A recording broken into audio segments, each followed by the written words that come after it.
Good evening, and welcome back. I'm so glad you're here. Tonight we're stepping into the vast and echoing halls of one of history's greatest empires.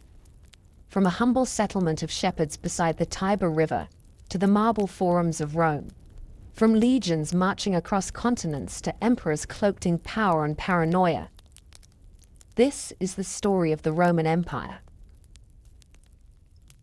As always, I'd love to know, where in the world are you listening from, and what time is it for you?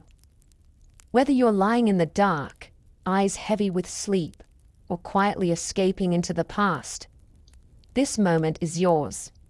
Breathe deep. Get comfortable. Let your mind drift across time. This is a story over 2,000 years in the making. And tonight, it's all yours. Let's begin. It begins in the shadow of the Palatine Hill, where mist still clings to the earth in the early light of a world not yet formed into empire. The Tiber River murmurs through the lowlands, its slow current winding around the floodplains that will one day bear the weight of marble forums, towering columns, and the heavy footfall of centurions. But now, in this prelude to history, there are only soft reeds brushing the banks and the quiet breathing of wilderness. Before Rome could rise, there was a story. A legend, told and retold until it rooted itself so deeply into the soil of Italy that even the most skeptical voices could not pull it free. The story speaks of twin boys, born of a priestess named Hagia Sophia. She was a Vestal virgin, sworn to chastity by the command of her uncle, King Romulus, who feared any challenge to his throne. But fate, it seems, cannot be avoided by decree. The god Mars, cloaked in divine silence, came to Rhea and left her with sons, Romulus and Remus. The king, upon hearing of their birth, ordered them cast into the river. The order was followed. The twins were placed in a basket and left to die in the muddy current of the Tiber. But the river was swollen and sluggish from spring rains, and the current deposited the basket safely in the shallows. There, near the roots of a fig tree, a she-wolf found them. She was not a creature of horror, as later stories would make her. She was a mother with no pups of her own. Her fur was bristled and her breath warm, and she took the boys into her den beneath the Palatine. There she nursed them, and they lived. The shepherd Faustulus later found them and brought them into his home. The twins grew among flocks and fields, unaware of the bloodlines that coiled through their veins. They were bold and stubborn and unafraid of struggle. As young men, they learned the truth of their lineage and helped their grandfather reclaim his rightful throne in Alba Longa. They might have stayed, but they didn't. Something pulled them back to the wilderness near the river. That stretch of land near the 7 hills called to them, and they answered with ambition.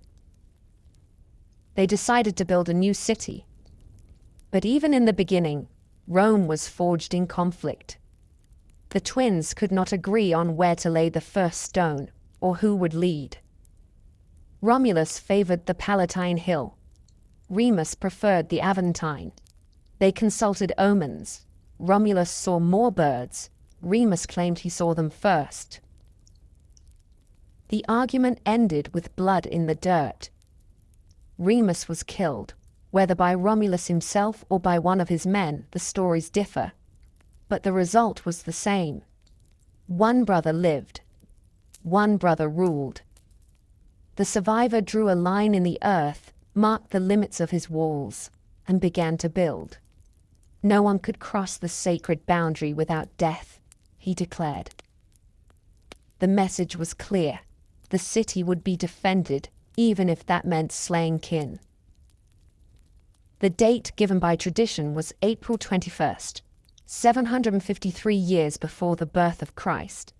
That year was remembered not because of the stones or the borders, but because of the will behind them. Romulus named the city after himself and became its first king. Around him, the new city grew in rough circles, simple huts, wooden palisades, and early temples to unknown gods. Men from nearby tribes were drawn to the place, and when few women followed, Romulus orchestrated the infamous Sabine abduction. During a feast, the Romans seized the daughters of the neighboring Sabines and forced them to marry. The act was brutal, but it stitched two peoples together. The Sabine men were eventually reconciled, and the city expanded again. In the decades that followed, Romulus continued to rule, but legends say his end was as mysterious as his beginning. One day, he vanished in a storm, taken up into the sky. His followers believed he had become a god. Whether that was true or not, his city remained. Rome had been born in violence, shaped by ambition, and claimed by divine favor. It would not be the last time that myth and reality blurred, or that the boundaries of empire would be drawn with a sword. But for now, it was still only a village by a river, breathing in the silence before history began to speak. The city that Romulus founded did not remain a solitary dream for long. Rome grew, not only in the number of its citizens, but in the complexity of its identity. It became a city of mingled tribes and uneasy alliances, a place where new laws tried to tame old instincts. Romulus ruled as king until his strange disappearance, and though he was later worshipped as the god Quirinus, his departure left a throne behind. Others would sit upon it. Rome would not yet be a republic or an empire. For more than 200 years, it would be ruled by kings. According to Roman tradition, 7 kings ruled in sequence. The names of some are etched into the foundation stones of legend. The second king, Numa Pompilius, was a Sabine, said to be wise and deeply pious. While Romulus had built walls and forged weapons, Numa turned his attention to temples and time. He shaped the early calendar, created priestly offices, and taught the people to offer sacrifice and keep peace when war was not required. The rituals he established were said to be handed down from the gods themselves. Whether true or not, the people believed. The city became more than a military outpost. It became a place of rhythm and tradition, a society slowly learning the meaning of order. Other kings followed, each leaving marks that would endure. Tullus Hostilius, third of the kings, rejected peace and gloried in conquest. He destroyed the rival city of Alba Longa and transferred its nobles to Rome, expanding the Senate. Ancus Marcius built bridges across the Tiber and extended Roman influence westward. Rome was no longer a village. It was becoming a city of roads and ritual, warriors and artisans, a community bound together by shared ambition. The monarchy had power, but it was not absolute. A council of elders, the Senate, advised the king. The people were divided into tribes and curiae and participated in assemblies, even if their voices were small. In time, Rome began to change more rapidly. The last 3 kings were said to be of Etruscan origin. The Etruscans lived to the north and brought with them new ideas in engineering, religion, and symbolism. Under King Tarquinius Priscus, the Circus Maximus was begun. With Servius Tullius, the city was divided into districts, census records were kept, and the military was reorganized into centuries. Servius was said to be born of a slave woman and rose to power through merit. His rule was long and filled with reform, but it ended in blood, as many reigns did. He was murdered by his son-in-law, a man who would become the last king of Rome. Lucius Tarquinius Superbus would become the last king of Rome. Lucius Tarquinius Superbus, remembered only as Tarquin the Proud, took the throne not by consent, but by force. He ruled with cruelty and suspicion. He abolished many rights that his predecessors had protected and governed without the Senate's blessing. His projects were ambitious, including the construction of the massive temple of Jupiter Optimus Maximus on the Capitoline Hill, but his methods were ruthless. His downfall did not come from battle or foreign invasion, but from within his own house. According to the tradition, his son Sextus Tarquinius committed a brutal act against a noblewoman named Lucretia. Her public suicide, in response to the violation, ignited outrage among Rome's leading families. One of them, Lucius Junius Brutus, led a revolt. The people rose. The king was expelled. His family was cast out, and the monarchy itself was declared finished. In its place, the Romans established a new form of government, one that rejected kingship and entrusted power to magistrates elected by citizens. The Republic had begun, though its early years would be fragile. The memory of the kings would linger, a mixture of respect for order and deep distrust of tyranny. For centuries after, no Roman would dare claim the title of king without facing hatred and rebellion. They remembered the end too well. The age of the kings had shaped them, but it had also taught them what power could do when held too tightly. So the crown was broken, and the sword passed to the people, or so they believed. The story of Rome was only beginning, but already its rhythm was set. Glory born of violence, greatness shaped by struggle, and always the desire to build something that would outlive its founders.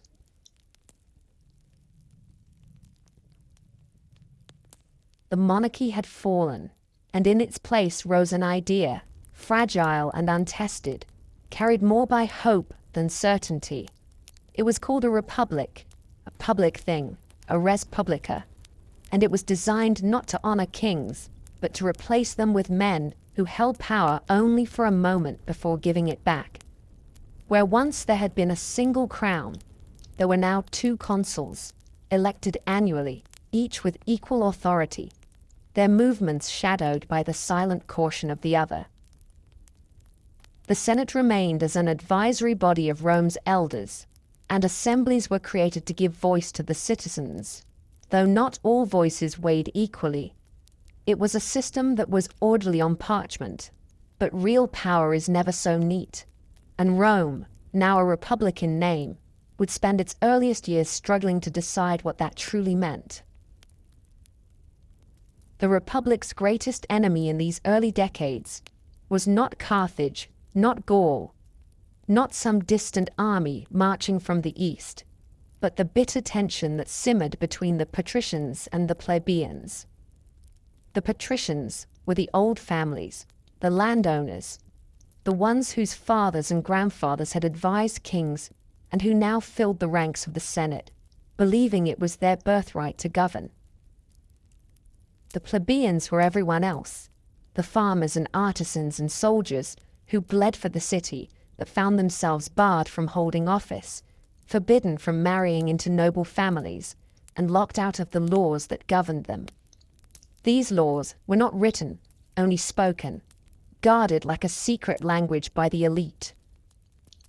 And so the Republic, born of rebellion, found itself lurching from one internal crisis to the next, as the plebeians fought for recognition in a state that expected their loyalty, but did not yet grant them equality. The first great demand came as a refusal. In 494 BCE, the plebeians walked out. They left the city, climbed a hill outside Rome's walls, and refused to return unless granted the right to representation. It was a bold act in a time when unity meant survival, and the patricians, faced with the threat of a city without its workers and soldiers, gave in. The office of the tribune of the plebs was created, and these tribunes, sacrosanct and untouchable, were empowered to protect the people and to veto unjust measures from the Senate or the consuls.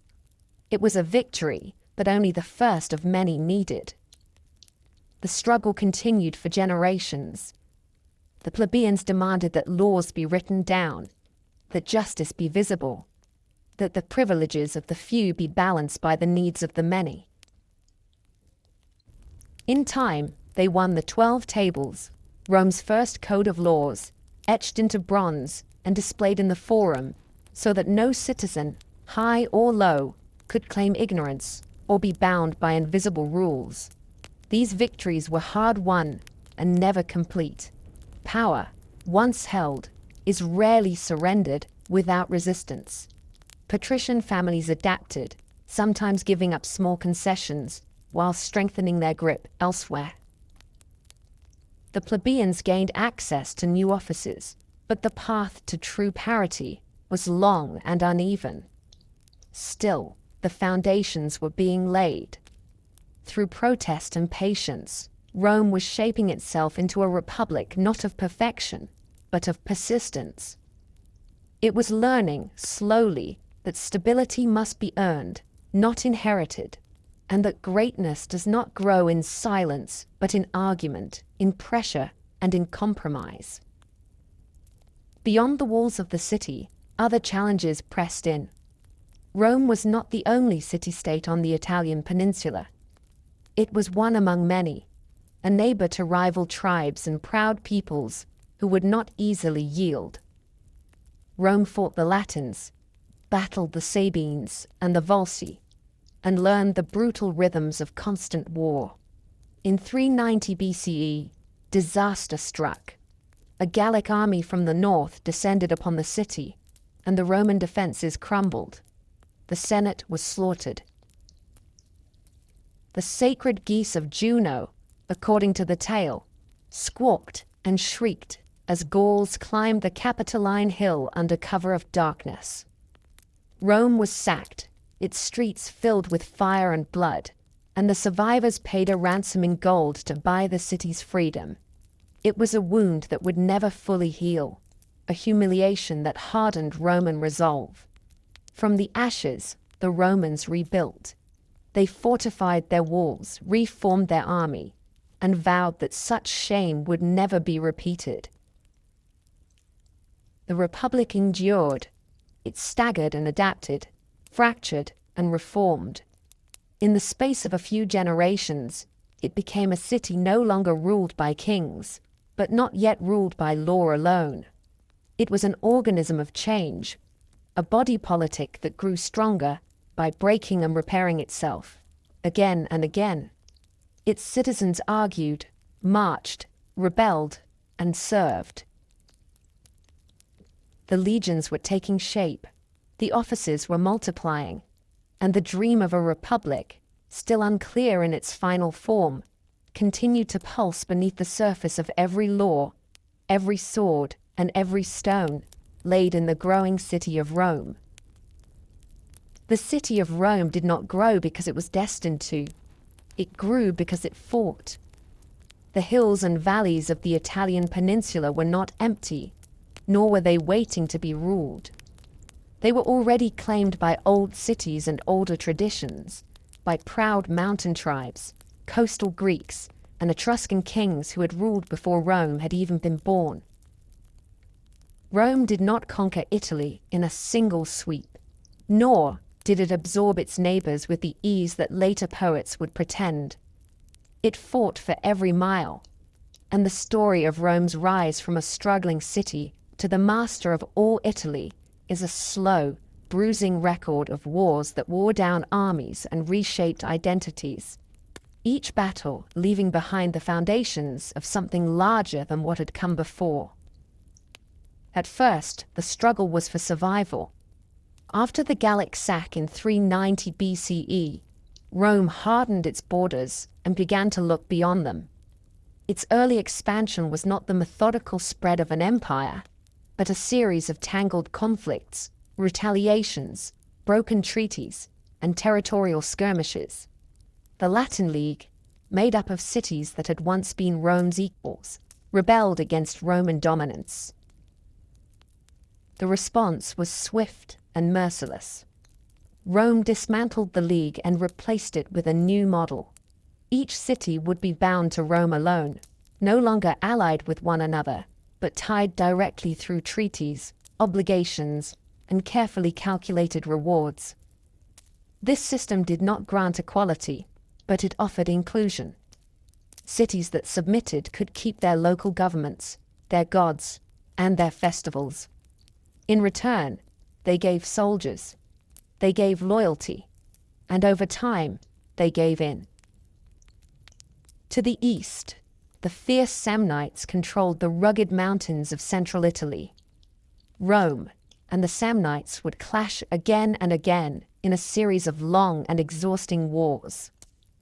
The Samnites were tenacious and skilled at guerrilla warfare, ambushing Roman legions in narrow valleys and rocky passes. In one of the most humiliating defeats of Roman history, Roman soldiers were forced to pass under a symbolic yoke after surrendering at the Caudine Forks. The shame lingered for years, but Rome did not forget. It regrouped, retrained, and returned. The Samnite Wars stretched across generations, but the result was inevitable. Rome's armies became more adaptable, its alliances deeper, its road systems more refined. It was not only fighting battles, it was building infrastructure for the next ones. Rome then turned south, toward the Greek colonies that dotted the coastal regions of Magna Graecia. These cities were wealthy and sophisticated, proud of their Hellenic heritage, and often disdainful of the Roman upstarts from the interior. When Rome's growing influence threatened the independence of the city of Tarentum, the Greeks appealed to a savior from across the sea. King Pyrrhus of Epirus answered the call. A descendant of Alexander the Great's generals, Pyrrhus arrived with elephants, trained phalanxes, and the confidence of someone who had won wars before. He met the Romans in battle and won, but each victory came with devastating losses. After several costly engagements, he looked back on his victories and said that one more such triumph would ruin him. His campaign collapsed under the weight of its own ambition. The Romans, battered but unbroken, remained. By the middle of the 3rd century BCE, there was no power in Italy capable of challenging Rome's authority. The Samnites were subdued. The Etruscan cities had been absorbed. The Greek colonies, one by one, had either surrendered or been taken. But Rome did not impose a single model of governance across the peninsula. Instead, it wove a patchwork system of colonies, treaties, and citizenship rights. Some cities were granted full Roman citizenship. Others were given partial rights. Still others remained formally independent but were bound to Rome through military obligations. This uneven system was not a mistake. It was a design meant to keep cities loyal to Rome, but isolated from one another, unable to organize any united resistance. With Italy secured, Rome had more soldiers than ever before. It had roads that connected its colonies, legions trained through constant conflict, and a sense of destiny growing inside its people like fire under stone. But there was more than just destiny ahead. There was wealth, opportunity, and danger across the sea. To the south, Carthage ruled the waters and the trade routes. Its ships patrolled the coasts of Sicily. Its merchants stretched from Spain to North Africa. Rome's expansion into Italy had brought it to the very edge of another world power. The wars of the peninsula were finished. The wars of empire were about to begin. The wars of Italy had taught Rome how to endure, how to bleed without breaking, how to bind a people together not through unity of birth or culture, but through shared law, shared purpose, and the promise of belonging in something larger than the self. But across the sea, another power had been rising just as steadily, built not on legions, but on sails, not on conquest by land, but on wealth gathered from the deep. The city of Carthage stood on the coast of North Africa, its harbors filled with merchant ships, and its walls strong enough to withstand any land army. It was a city of traders and admirals, of markets and temples, of fierce independence and quiet ambition. Its reach extended across the western Mediterranean, and for a time, Rome and Carthage had existed in a state of wary tolerance, each aware of the other's strength, but content to grow in opposite directions. That peace would not last. The island of Sicily lay between them, a land of rich fields and strategic harbors, and it would become the spark that ignited a century of war. In the middle of the 3rd century BCE, a small mercenary group seized the Sicilian city of Messana and found themselves caught between larger forces.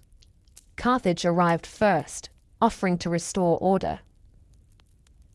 Rome, seeing a Carthaginian foothold so close to the Italian coast, could not ignore the threat. The Senate debated, and with some reluctance, sent legions across the strait. It was a decision made in caution, but it would draw Rome into its first true war beyond the peninsula. The First Punic War had begun. It was a conflict neither side had fully prepared for. Carthage dominated the sea, and Rome had little experience in naval warfare. But the Romans, as always, learned quickly. They built ships modeled after captured Carthaginian vessels, trained crews with relentless discipline, and developed a boarding device called the corvus that turned sea battles into hand-to-hand struggles, more familiar to Roman soldiers. For more than 2 decades, the war dragged on. Rome won battles, then lost fleets to storms. Carthage countered with its superior navy, but struggled to hold territory inland. Cities changed hands, alliances shifted, and the island of Sicily became a graveyard for thousands. In the end, it was Rome's resilience that prevailed.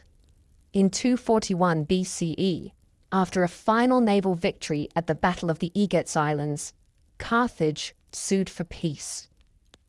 Rome imposed harsh terms. Sicily became Rome's first overseas province. The Republic had stepped beyond Italy and claimed foreign soil as its own. But peace with Carthage was shallow, and time did not heal the wounds. When Carthage turned its attention to Spain, hoping to rebuild its power through new conquests and silver mines, Rome watched with suspicion. Tensions grew with every campaign. The final blow came not from Rome, but from a Carthaginian general whose name would become etched into Roman memory with fire. Hannibal Barca, son of a commander from the First War, took an oath in childhood to never make peace with Rome. In 218 BCE, he acted on that vow. Leading a multinational army from Spain, Hannibal crossed the Pyrenees, forded rivers, and did what no Roman thought possible. He led his forces across the Alps and descended into Italy, bringing war directly to the heart of the Republic. It was not only an invasion, it was a masterstroke of strategy. Hannibal's army, battered and diminished from the mountains, still managed to win battle after battle. At the Trebia River, at Lake Trasimene, at the horrific plain of Cannae, he outmaneuvered and annihilated Roman legions. Tens of thousands died in a single day at Cannae, a circle of death so complete that even hardened commanders lost hope. Cities in the south of Italy defected. Panic gripped Rome.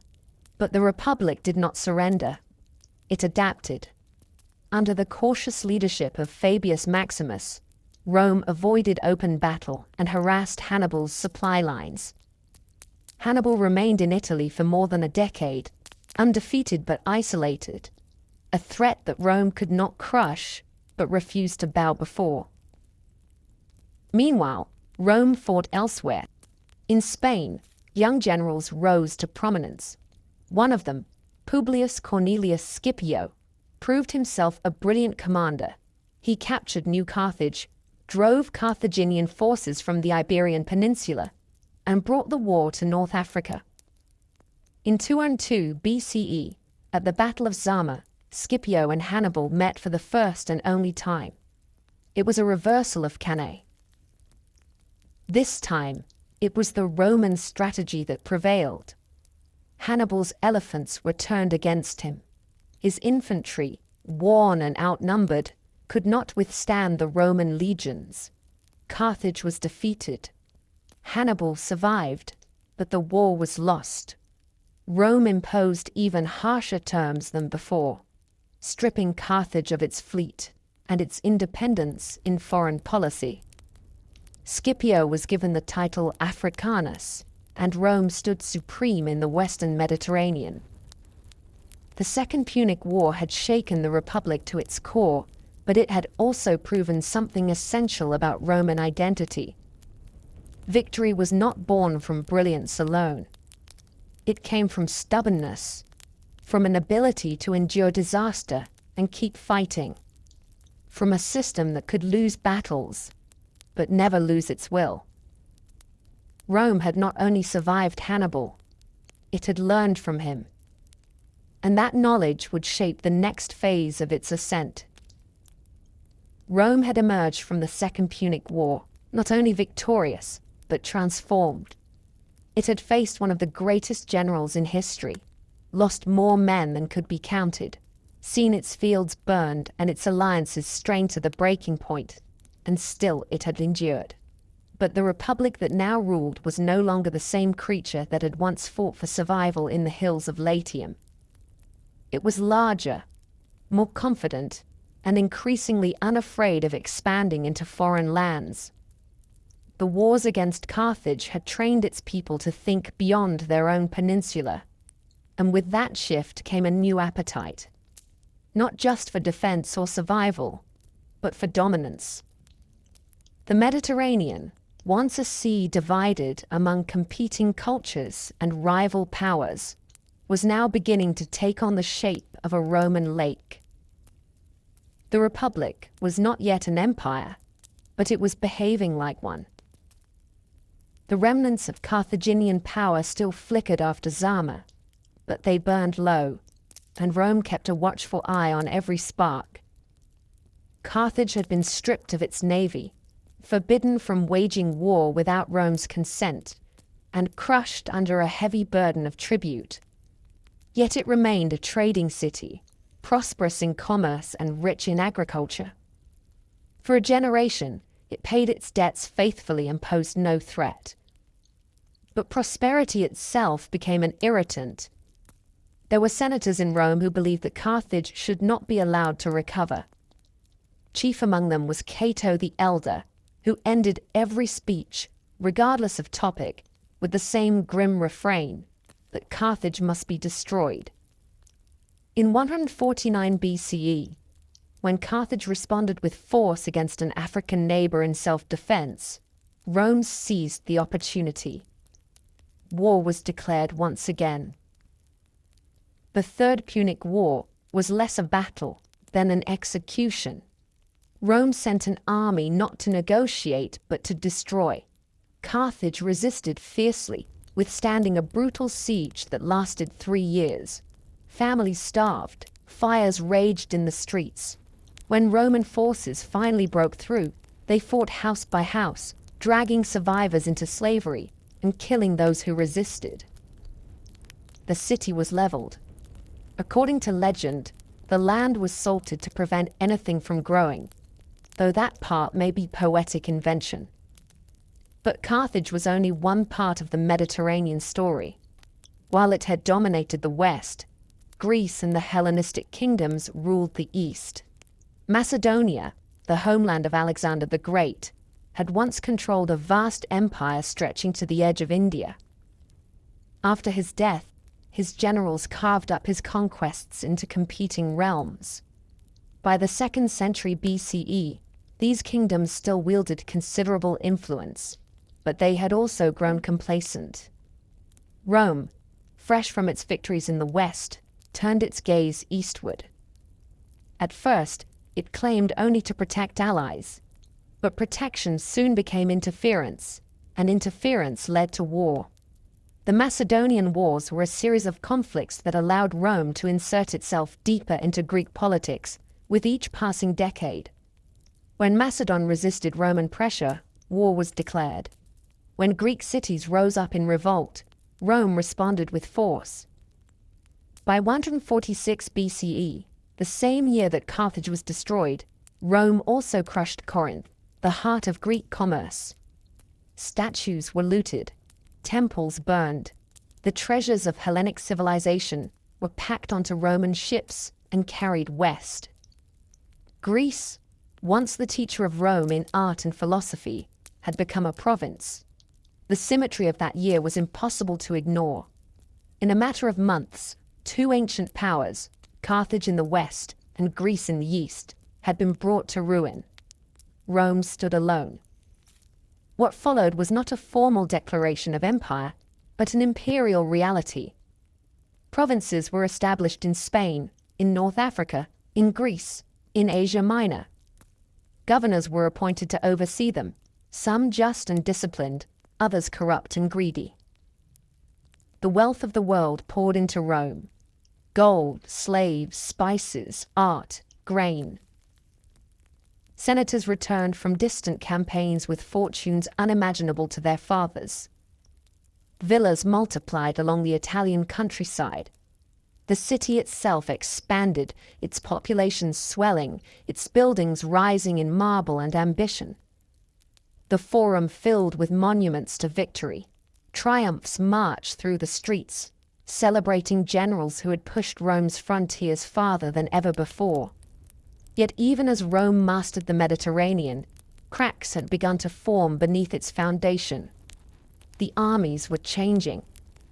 Once composed of citizen soldiers who returned home to their fields, they were now fighting in distant lands for years at a time, and those who returned often found their farms ruined or sold to pay debts. The rich grew richer, buying up the land and working it with slaves captured in conquest. The poor crowded into the city, dependent on grain doles, and resentful of a system that seemed to serve only the powerful. The Senate, filled with men who claimed to serve the Republic, often served only themselves. Rome had conquered the world, but it was beginning to lose control of itself. The Mediterranean was quiet for now. The pirates had been swept away. The rival powers had been defeated or absorbed. From Spain to Syria, from Gaul to Egypt, the shadow of Rome stretched wide. But that shadow was no longer cast only outward. It had begun to fall across the Republic itself. The wars to come would not be fought across oceans. They would be fought at home. The empire had grown faster than its people could manage. What had begun as a city of farmers and soldiers, organized into tribes and bound by shared rituals, had become a state stretched across seas and deserts. A state whose administrators could no longer see its borders from any hilltop. Victory had brought silver, grain, and slaves in overwhelming abundance, but it had also brought imbalance. The Roman Republic, so carefully designed to keep power rotating between offices and social classes, found itself swaying under the weight of its own success. The Senate still met and debated, the assemblies still voted. But behind the ceremonies, something was shifting. The gap between rich and poor had grown too wide, and now it began to split the foundations of the state. The countryside was the first to show the fracture.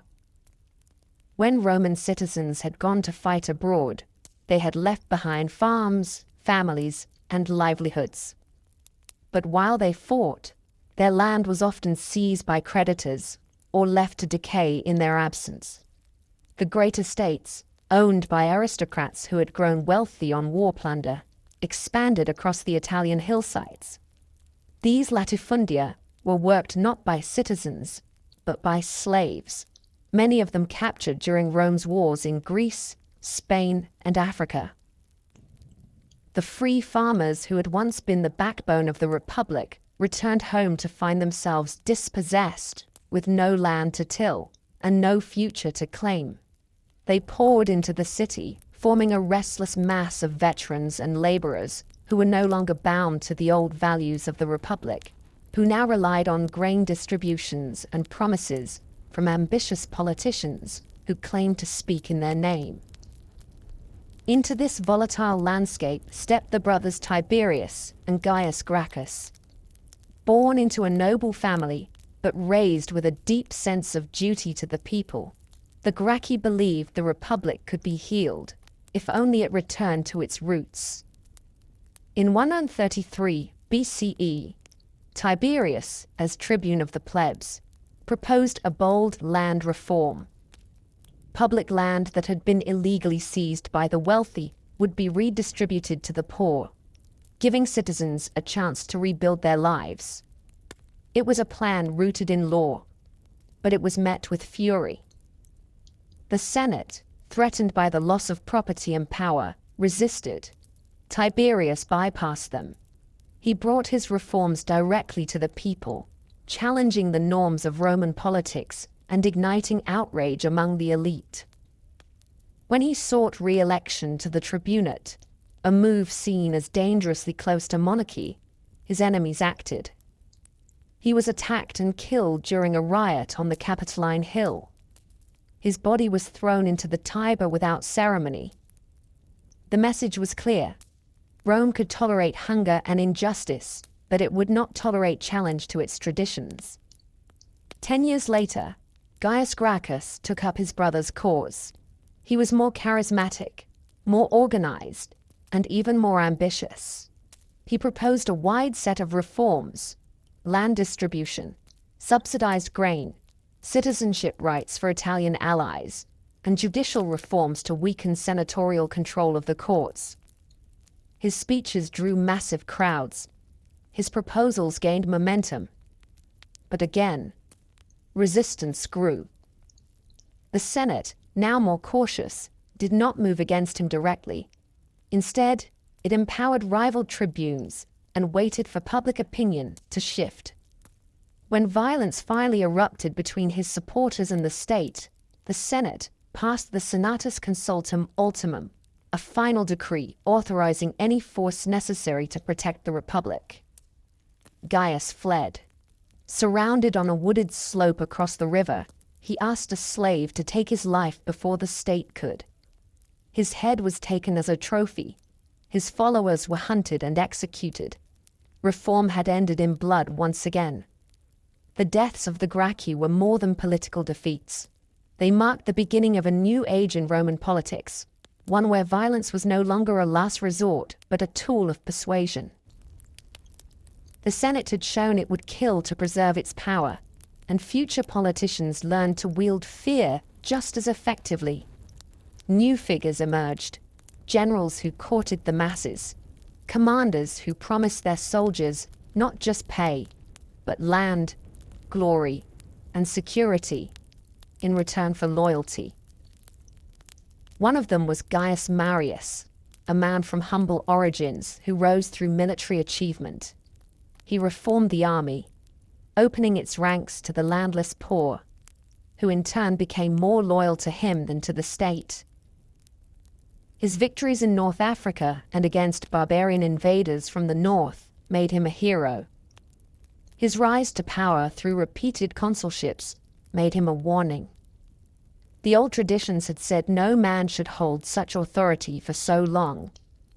But the traditions were breaking. Marius had shown that if the people supported you, and if the legions followed you, the old rules no longer mattered. Soon after came Sulla, an aristocrat turned general, a man who saw in Marius a rival and in the Republic a weapon to be used. When conflict broke out over command of a military campaign in the east, Sulla marched his army on Rome itself, an act that had never been done before. He entered the city, not as a statesman, but as a conqueror. He seized power, drove Marius into exile, and appointed himself dictator. When Marius returned, the city was soaked again in blood. Political enemies were hunted, their names posted on public lists, their properties seized, their families destroyed. When Sulla regained control, he did the same, but more ruthlessly. He claimed to be restoring the Republic, but his methods had torn it apart. After years of violence, he retired from public life, leaving behind a government that was technically intact, but spiritually broken. The Republic had survived the Punic Wars, survived Hannibal, survived centuries of external threats. But now it was at war with itself. The streets were no longer safe. The elections were no longer honest.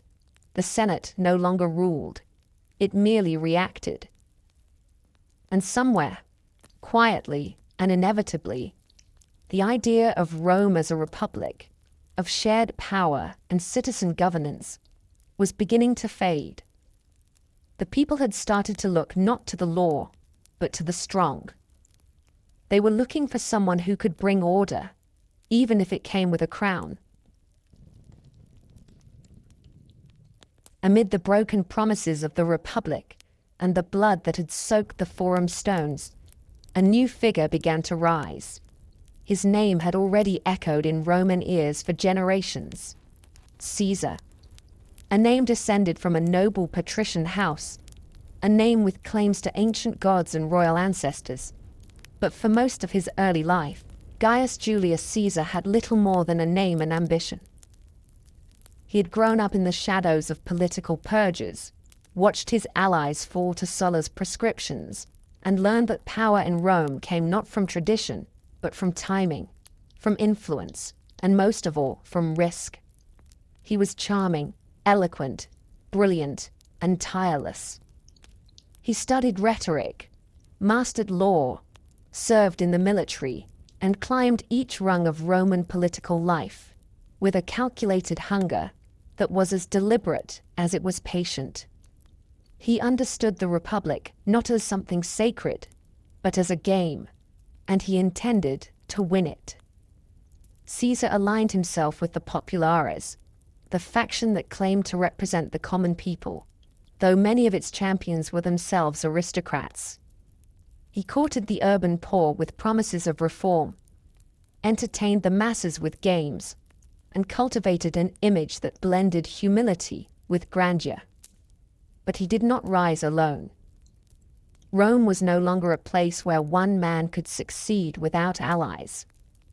Caesar formed a political alliance with two of the most powerful figures of the time. Each man had his needs. Together, they intended to control Rome from behind the curtain. In 59 BCE, Caesar was elected consul. He used his position to pass laws that favored his allies and challenged the Senate's authority. The old guard fumed, but they could not stop him. When his term ended, he secured a military command in Gaul, the broad, wild land that stretched beyond the Alps and was home to dozens of tribes that had long resisted Roman control. What followed was one of the most remarkable campaigns in Roman history. For nearly a decade, Caesar fought and conquered in Gaul, defeating coalition after coalition, crossing rivers, building fortifications, and bending the region to Rome's will. He crossed into Britain, the edge of the known world, and returned with stories that only deepened his legend. He wrote detailed accounts of his campaigns, sending them back to Rome where they were read aloud like epics. The people loved him, his soldiers adored him, his enemies feared him, and all the while, he grew more powerful than any Roman had ever been without wearing a crown. But power cannot be shared indefinitely. Crassus died in battle in the east, trying to match Caesar's glory. Pompey, left in Rome, grew distant and suspicious. The Senate, led by Caesar's rivals, sought to strip him of command and bring him to trial. They feared what he had become. They feared what he might do. Caesar was ordered to return to Rome, but only if he left his army behind. It was a line drawn not in law, but in fear. And Caesar, who knew better than anyone that crossing lines was how power was claimed, made his decision. In 49 BCE, he led his army across the Rubicon River, a shallow stream that marked the boundary between his province and Italy proper. It was an act of treason. It was also a declaration. He had chosen civil war over submission. According to tradition, as he crossed the river, he said the words that would echo for centuries. The die is cast. Rome erupted into chaos. Pompey fled to the east, gathering an army in Greece. Caesar pursued him across the sea. The two men who had once stood side by side as allies now faced one another on the battlefield. At Pharsalus, in 48 BCE, Caesar's forces crushed Pompey's despite being outnumbered. Pompey escaped to Egypt, where he was murdered by a local court, hoping to please the victor. Caesar arrived soon after and was presented with Pompey's severed head. He did not smile. He wept. Whether out of sorrow or strategy, no one could say for certain. He lingered in Egypt, entangling himself in the dynastic struggles of the Ptolemies and aligning himself with Cleopatra, a brilliant and charismatic queen who would become his lover and the mother of his only known son. Together they traveled the Nile. Together they dreamed of what might come next. When Caesar returned to Rome, there was no one left to oppose him. He was appointed dictator, first for a year, then for 10, then for life. He reformed the calendar, revived the Senate with new members, planned colonies for veterans, and introduced laws meant to ease debt and control grain supply. He refused to act like a king, but he accepted honors that blurred the difference. Statues were raised. His image was printed on coins. He sat on a golden chair in the Senate, wore a purple robe, and answered only to himself. The Republic had become a memory, and in that memory, resentment stirred. On the Ides of March, the 15th day of the Roman month, in 44 BCE, Caesar entered the Senate house, unaware or unwilling to believe the danger that awaited him. A group of senators, many of them former allies, gathered around him with concealed blades. They stabbed him, one after another, more than 20 times. He fell at the foot of a statue of Pompey, the man he had once defeated, and died with no final words that history could confirm. The conspirators thought they had saved the Republic. Instead, they opened its final wound. Caesar's death did not restore the old order. It shattered what little remained. Rome would bleed again, this time not over policy or law, but over the question of who would rule the ruins he left behind.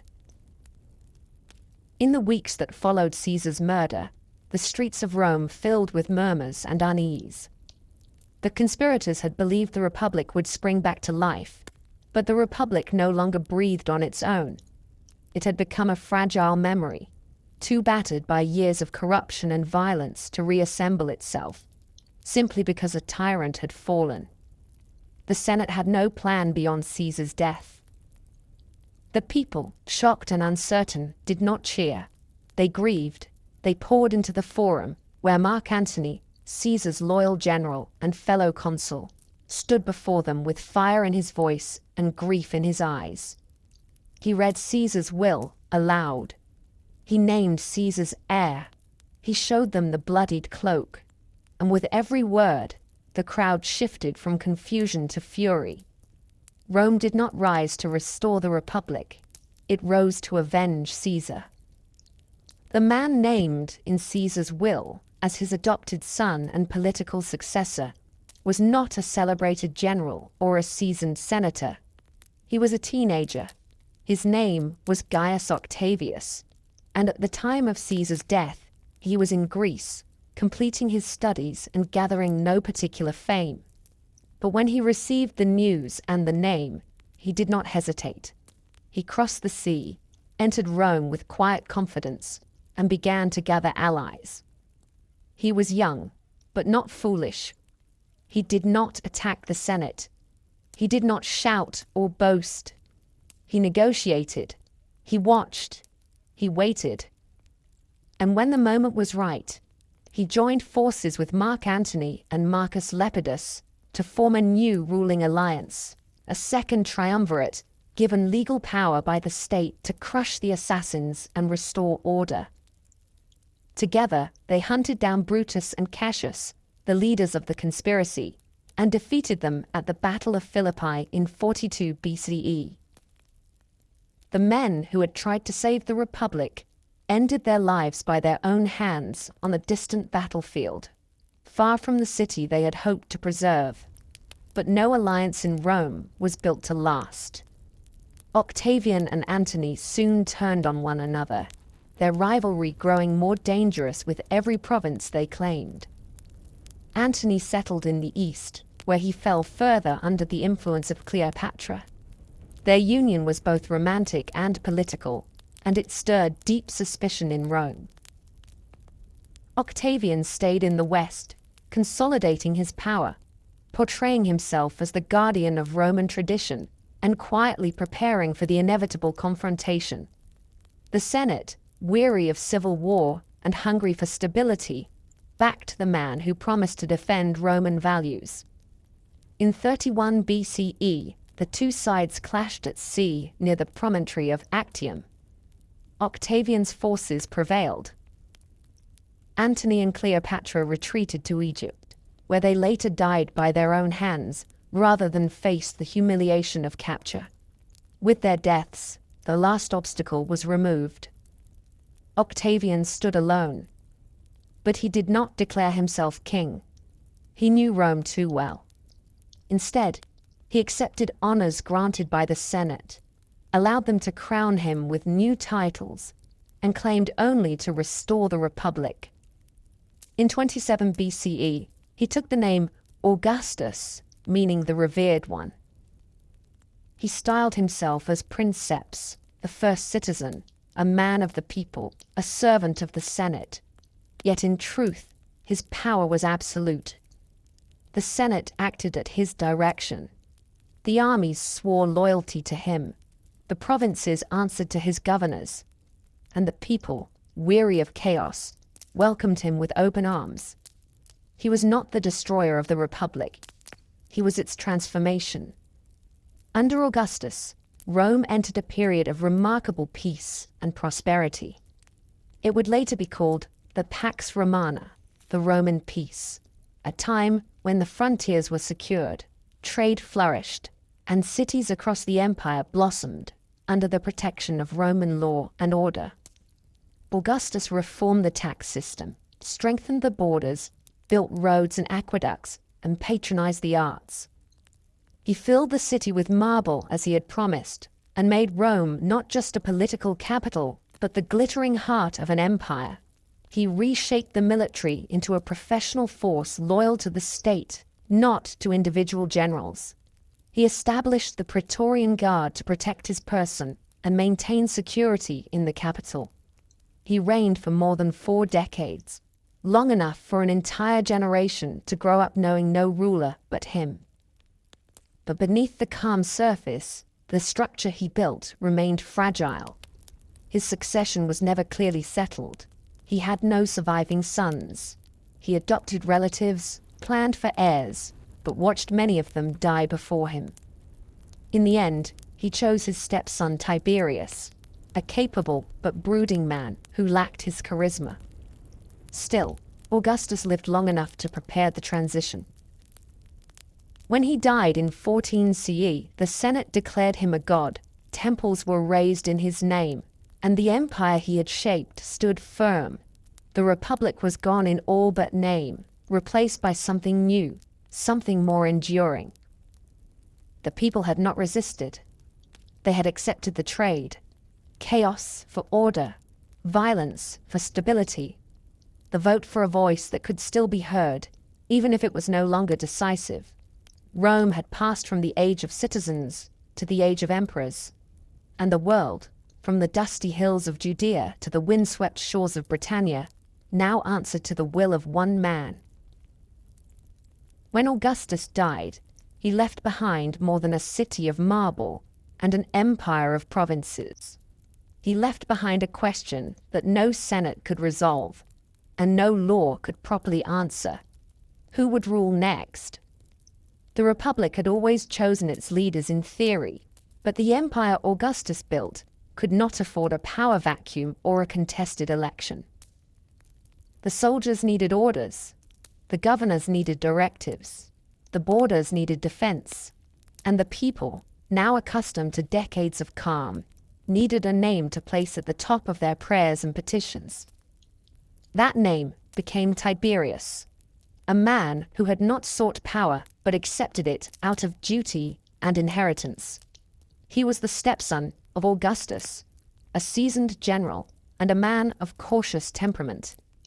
Where Augustus had been charming and visionary, Tiberius was closed and cold, more comfortable with military ranks than senatorial applause. But he understood the machinery of empire, and he maintained it with discipline. Under Tiberius, the system Augustus had built held together. The provinces remained orderly. The legions stayed loyal. Taxes were collected, roads maintained, laws enforced. Yet in the capital, suspicion began to fester. Tiberius trusted few people and surrounded himself with informants and spies. He relied heavily on the Praetorian Guard, especially its commander Sejanus, who grew bold enough to believe he might one day rule himself. When Tiberius withdrew from public life and retreated to the island of Capri, Sejanus governed in his absence, executing rivals and consolidating power until he too was finally exposed and killed. The final years of Tiberius's reign were marked by fear and uncertainty, not for the provinces, but for the political class of Rome itself. The Senate bowed, the people kept quiet, and the empire waited. When Tiberius died in 37 CE, the throne passed to his grandnephew, a young man named Gaius, though the world would come to know him as Caligula. His childhood had been one of shadows and blood. His father, the beloved General Germanicus, had died young under suspicious circumstances. His mother and brothers had been executed or exiled by Tiberius. Caligula survived by hiding his thoughts and learning how to please the powerful. When he became emperor, the people rejoiced. He was young, handsome, and the son of a hero. For the first few months, his rule seemed filled with promise. He pardoned prisoners, gave bonuses to soldiers, and staged lavish games. But then something changed. Whether from illness or pressure, or years of concealed trauma, Caligula's mind began to fray. He declared himself a living god, dressed as Jupiter, demanded worship, and treated the Senate with open contempt. His cruelty was theatrical and unrelenting. He executed for sport, spent fortunes in days, and ruled not with reason, but with spectacle. After 4 years, he was murdered by members of his own guard. His death brought chaos until the Praetorian Guard found his uncle hiding behind a curtain and proclaimed him emperor. The Senate was stunned, but it did not resist. Claudius was an unlikely ruler. He was bookish, awkward, and afflicted with a stammer that had long led others to dismiss him. But beneath the surface was a sharp mind, a love of history, and a methodical patience. He accepted the role of emperor not out of hunger, but out of survival. And once in power, he governed with care. Claudius expanded the empire by conquering Britannia, adding another jewel to Rome's crown. He reformed the bureaucracy, improved the judicial system, and granted citizenship to more provincials than any emperor before him. He married unwisely, however, and his final years were overshadowed by palace intrigue. His last wife, Agrippina the Younger, ensured her son by a previous marriage would succeed him. According to many accounts, she poisoned Claudius to hasten that succession. Whether true or not, the result was the same. In 54 CE, her son Nero became emperor. Nero was young, theatrical, and raised on a diet of politics and paranoia.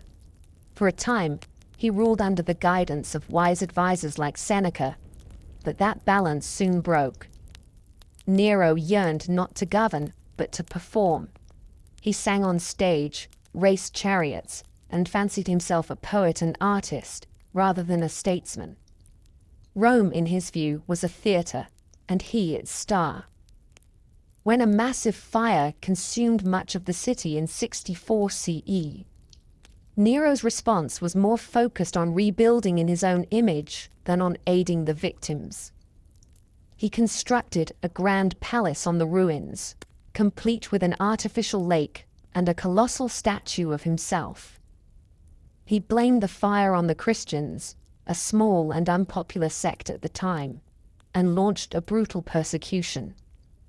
Executions, torture, and crucifixions followed, many carried out as public entertainment. His rule grew more erratic with time. He killed his mother, his wives, and any senator he deemed disloyal. Eventually, the provinces rebelled. The legions declared for other leaders. Nero, abandoned and alone, fled the capital and took his own life. He was 30 years old. With Nero's death, the Julio-Claudian dynasty came to an end. The line that had begun with Augustus passed through Tiberius, Caligula, Claudius, and Nero, was finished. What remained was the empire itself, not bound to a family, but still standing. The Senate scrambled to fill the void. The army looked for strength. The people once again held their breath. But the imperial system, for all its flaws and fragility, had endured. The throne could be emptied, but the empire would not collapse. Not yet. The idea of Rome had grown too large, too deep, too necessary. It would live on, carried forward by emperors who would come and go, each leaving their mark upon the marble that Augustus had once promised. After Nero's death, Rome entered a year of uncertainty. It was called the Year of the Four Emperors, a chaotic stretch of civil war and shifting loyalties, when generals from across the empire claimed the throne through the will of their soldiers, rather than the vote of the Senate. The empire had grown too large to be governed from a single city without the backing of the legions. Galba was the first to seize power, but he lacked the favor of the army and was quickly overthrown. Otho followed, then Vitellius, each ruling for months before being killed or deposed. Blood flowed in the streets and across distant provinces as the empire trembled beneath the weight of its own uncertainty. But out of this turmoil emerged a man who would restore stability, not through terror or charm, but through discipline and clarity. His name was Vespasian, and he had spent his life in the service of the state, rising through military command with no illusions about power or legacy. He was not born into nobility, nor shaped by courtly ambition. He was practical, experienced, and weary of chaos. And under his rule, Rome began to recover. Vespasian founded the Flavian dynasty and rebuilt what had been damaged by the excesses of Nero and the fires of civil war. He restored financial order, launched public building projects, and placed competence above lineage in appointments of authority. It was under him that the Colosseum began to rise in the heart of Rome, a monument to both spectacle and imperial strength. His sons, Titus and Domitian, succeeded him in turn. Titus, remembered for his kindness and decisiveness, reigned during the eruption of Mount Vesuvius and the destruction of Pompeii and Herculaneum. Domitian, more autocratic and suspicious, ruled for a longer stretch but was assassinated by his own court. The dynasty ended with his death, But the structure of the empire, now reinforced and more securely administered, endured. The Senate, in rare agreement with the military, chose a successor not from blood, but from merit. That choice would begin what later historians called the era of the 5 good emperors. The first of them was Nerva, an elderly senator with no children and no delusions of eternal rule.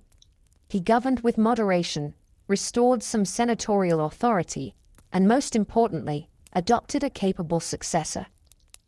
That man was Trajan, a Spanish-born general whose leadership would carry Rome to its greatest territorial extent. Trajan was bold and ambitious, beloved by the legions, and tireless in pursuit of conquest. He marched east, defeating the Dacians and seizing their gold mines. He extended Roman influence deep into the Near East, capturing Armenia, Mesopotamia, and reaching as far as the Persian Gulf. The empire, under his command, stretched from the shores of the Atlantic to the deserts of Arabia, from the forests of Britannia to the edge of the Indian world. It was a scale no Roman had ever imagined, and Trajan stood at its center, admired not only for his victories, but for his fairness and dignity. When Trajan died, he was succeeded by his adopted son Hadrian, a man of intellect and restlessness, more interested in securing the empire's borders than in expanding them. He abandoned some of Trajan's eastern conquests, understanding that an empire too large would crumble from within. He traveled constantly, inspecting cities and fortresses, issuing reforms, commissioning architecture, and promoting Greek culture alongside Roman tradition. In the wild northern reaches of Britannia, he ordered the construction of a vast wall to keep out the Pictish tribes. Hadrian's wall became a symbol not of conquest, but of stability. He saw the empire not as a battlefield, but as a community, and he governed with the long view in mind. He was known for his curiosity, his patronage of the arts, and his enduring sadness. He died with no surviving sons, but he chose his heir carefully. Antoninus Pius followed, perhaps the most peaceful of the emperors. His reign saw no major wars, no great rebellions, no dramatic spectacles of cruelty or chaos. He ruled with a calm and steady hand, refining law, supporting education, and strengthening the bonds between Rome and its provinces. He remained in Italy, managing the empire from the center rather than marching through its corners. His rule became a golden memory for future generations, a time of simplicity and decency. When he died, the empire passed to Marcus Aurelius, the last of the 5. Marcus was a philosopher, a thinker trained in the Stoic tradition, a man who believed deeply in duty and the fleeting nature of human life. But he ruled not in peace, but in crisis. Invasions surged across the Danube. Plagues swept through the cities. The legions fought constantly to hold the frontiers. Marcus did not retreat from these trials. He traveled with his armies, shared their hardships, and wrote reflections in the quiet moments between campaigns. Those writings, collected later as the Meditations, revealed a man burdened by power, but still devoted to service. He saw the empire as a test of character, not merely a throne to occupy. His reign was long and difficult, but he never wavered. Together, these 5 emperors created an era of rare balance. The empire was ruled not by inheritance or whim, but by chosen leaders who placed stability above vanity. The Senate retained respect, the people were fed, the provinces were protected. Rome had become a civilization not only of conquest, but of law, architecture, philosophy, and culture. It had reached its height. The machine was running smoothly, but all golden ages end, not in fire at first, but in silence. When Marcus Aurelius died in 180 CE, he did what none of his predecessors had done. He gave the empire to his son, That son was Commodus, and with that decision, the long ascent of Rome would begin to turn. To live in the Roman Empire during the Pax Romana was to live in the stillness between storms. It was a time when the world felt whole, as if its edges had been stitched together by Roman roads and Roman law, as if there were no land left unconquered, no sea left wild. This peace, lasting nearly 2 centuries from the rise of Augustus to the death of Marcus Aurelius, was not without its shadows. There were skirmishes along the borders, revolts in forgotten corners, outbreaks of plague and poverty. But for most of the people within the empire's vast reach, this period was as close to order as any civilization had ever known. The Pax Romana was not peace in the modern sense. It was a quiet enforced by legions, a balance kept through discipline, a stillness that came not from kindness, but from power. And yet, for those who lived under its shadow, it was real. The empire stretched across continents. It moved from the rocky coasts of Hispania to the dark forests of Germania, from the wind-swept cliffs of Britannia to the heat of Egyptian deserts. It touched the mountains of Armenia, the olive groves of Greece, the markets of Syria, and the shores of North Africa. More than 50 million people lived beneath its banner. They spoke dozens of languages, worshipped hundreds of gods, and followed customs that had been ancient before Rome was born. And yet, through an intricate network of governors, magistrates, military outposts, and trade routes, Rome managed to bring a strange kind of unity to it all, not through erasure, but through absorption. The empire did not wipe out local traditions. It often let them live, so long as taxes were paid, loyalty was given, and rebellion stayed far from the streets. Life within the cities was a rhythm of noise and structure. Rome itself had become a crowded capital of marble and smoke, filled with bathhouses, temples, amphitheaters, and tenement buildings that leaned against one another like exhausted soldiers. The poor lived in multi-story apartment blocks called insulae, packed tightly with families who cooked over open flames and fetched water from public fountains.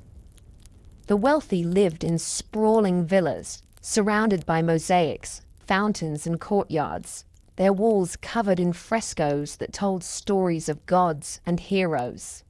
The air was filled with the smells of oil and ash, wine and sweat, spices from distant ports, and incense from a dozen temples. Merchants shouted prices in the markets. Schoolboys recited Virgil in dusty courtyards.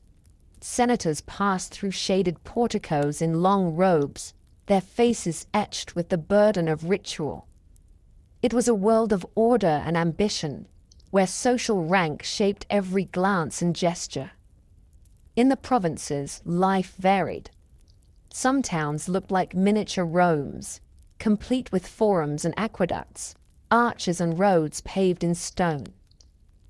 In Gaul, Roman culture blended with Celtic traditions. In Egypt, ancient temples stood beside Roman garrisons. In Judea, tension simmered beneath the surface as local customs clashed with imperial demands. But everywhere, the infrastructure of Rome followed. Roads were built to last, linking far-flung regions in a web of stone that allowed legions to march swiftly and messages to travel farther than ever before. Ships carried grain from Alexandria to feed the capital. Olive oil moved from Hispania. Silk came from the east, crossing deserts and empires. There were taxes and tithes, weights and measures, contracts and courts. Even time itself bent to Roman precision, measured in a calendar that carried the names of emperors. Religion was everywhere. The old gods of Jupiter and Mars still ruled in name, but mystery cults and Eastern divinities grew in popularity. People worshipped Isis from Egypt, Mithras from Persia, and newer faiths that promised salvation and eternity. One of these, Christianity, still small and scattered, had begun to spread quietly from village to village, carried by letters, rumors, and converts who believed that the empire's greatness could not match the power of a suffering God. For now, it remained underground, tolerated or ignored by most, occasionally persecuted when it threatened the harmony of tradition. But it would not remain in shadows forever.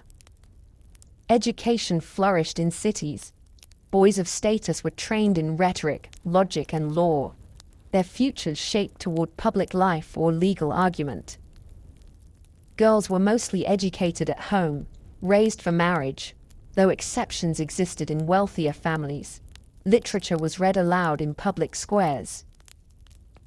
Philosophers gathered in shaded courtyards. Medical texts passed from hand to hand. The arts thrived not only in marble statues and temple carvings, but in household decoration, in music played during banquets, in stories whispered by candlelight. Roman engineers constructed aqueducts that carried fresh water over mountains.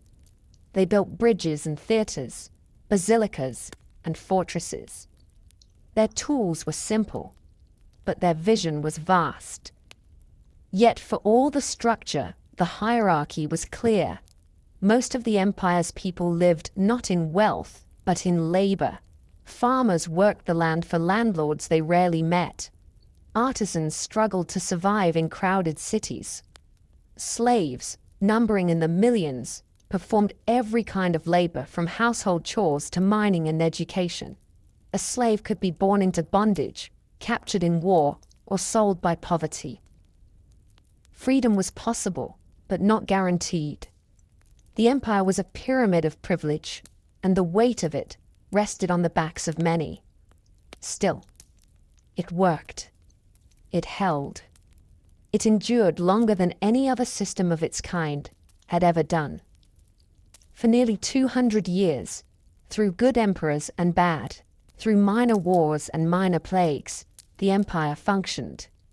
Its people lived and died in its embrace, often never seeing the marble heart of the city that ruled them. Rome had created not just a capital, but a way of life. A pattern that promised order in exchange for obedience. Peace in exchange for silence. Bread and circuses in exchange for power. It was a bargain that many accepted, and for a time, it seemed eternal. But time does not freeze, even under stone arches and painted ceilings. The next century would bring new trials. The borders would crack. The legions would turn on each other. The gods would be challenged. And the peace that had held the world together would begin to unravel, thread by thread.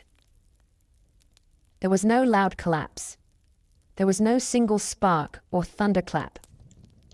The fall began like all falls do, not with drama, but with a quiet shift that went unnoticed until it was already too late.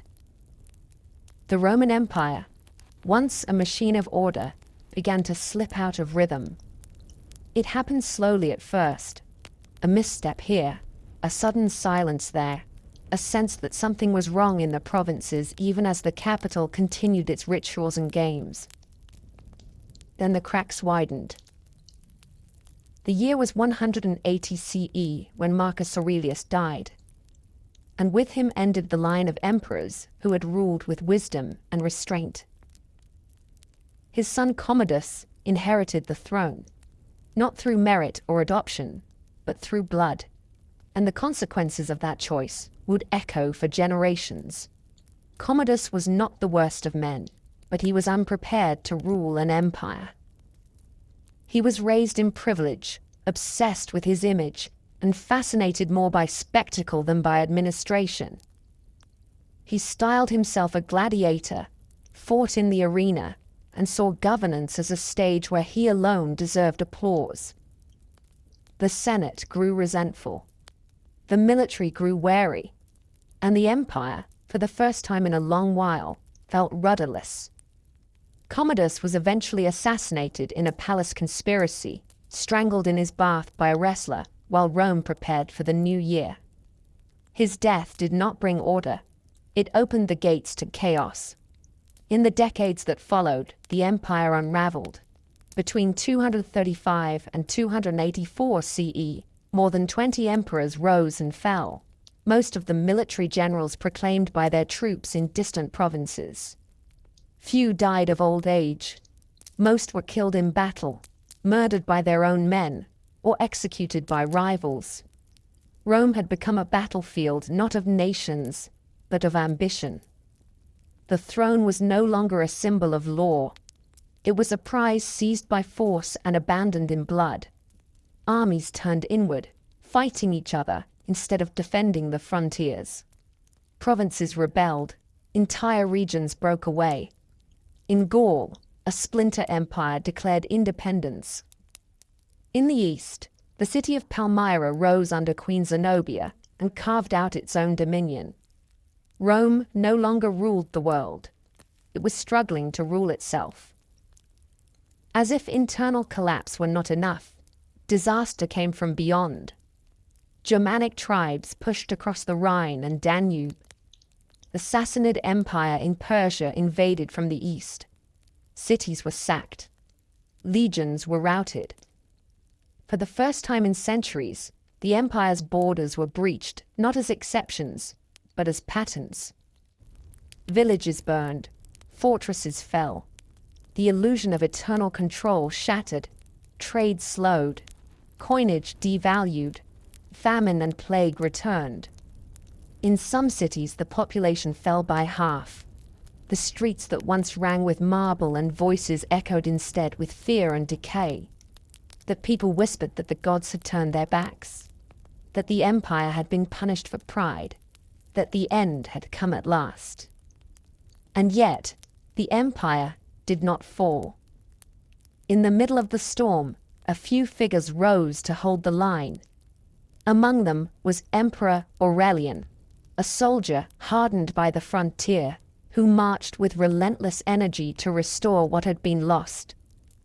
He reconquered the breakaway regions, defeated the Eastern Queen who had defied Roman authority, and crushed the invaders who had dared breach the northern borders. He was given the title Restitutor Orbis, Restorer of the World. He built walls around Rome itself, sensing that even the capital was no longer immune to danger. He ruled with discipline and clarity. But like so many before him, he was betrayed by his own men and died before his vision could fully take shape.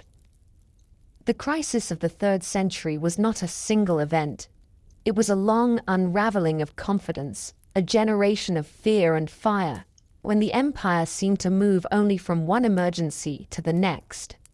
The system that had once seemed so eternal proved frighteningly fragile. It had expanded too far. It had depended too heavily on the loyalty of armies and the illusion of unity.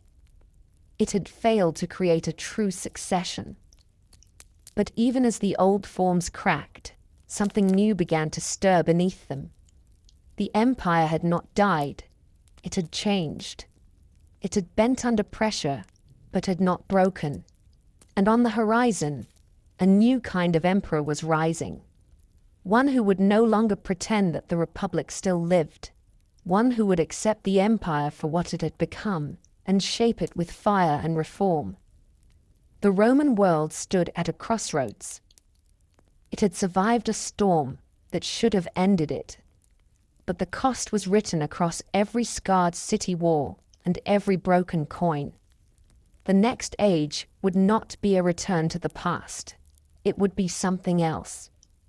Something harder. Something that would transform Rome forever. By the time Diocletian took the throne, the empire was exhausted. It had bled from too many wounds, buried too many emperors, and lost too much ground to trust in luck or tradition. When Diocletian rose from the ranks of the military in 284 CE and claimed power not by birthright but by control of the army, Few could have guessed that he would become one of the most transformative figures in Roman history. He did not come with grand speeches or sweeping charisma. He came with structure. And that was what Rome needed most. Not another hero, not another myth, but a man who could stop the bleeding and teach the empire how to breathe again. The world Diocletian inherited was no longer one city ruling many. It was a fragile sprawl of provinces, cultures, languages, and crumbling frontiers. He understood that no single man could rule it all, not even with divine favor or military force. So he created something new. He divided the empire, not into chaos, but into symmetry. He appointed a co-emperor, Maximian, and gave him control of the western provinces, while Diocletian ruled the east. Together, they ruled as equals, each bearing the title of Augustus. Then they appointed 2 junior emperors beneath them, Caesars, who would assist in governance and be prepared to succeed them. This system, called the Tetrarchy, was designed not for glory, but for function. It gave the empire 4 centers of authority, 4 capitals, 4 pairs of hands to grasp the reins. It was not a return to the old republic, it was something entirely new. But Diocletian did not stop with the Tetrarchy. He reformed the army, increased its size, and stationed it more strategically along the borders. He revised the tax code, introduced new currency, and built bureaucracies capable of managing the daily burden of empire. He demanded loyalty not just to the state, but to the person of the emperor, elevating his own image with titles and ceremonies that had once been foreign to Roman tradition. He wore jeweled robes, required subjects to bow before him, and called himself Dominus et Deus, Lord and God. The emperor was no longer a first citizen. He was a sacred figure, removed from the Senate and the people, a being of order above the chaos of the world. It was a sharp break from the past, but the past had failed. Diocletian had no use for nostalgia. He also turned his attention to religion. The Roman world was full of gods, old gods, new gods, gods from Egypt, Persia, and the East. But one faith in particular unsettled him. Christianity had spread through cities and countryside, practiced in secret and in public, drawing converts from slaves, merchants, women, and even some members of the elite. Christians refused to sacrifice to the emperor, refused to acknowledge the old gods, and rejected the divine authority of the state.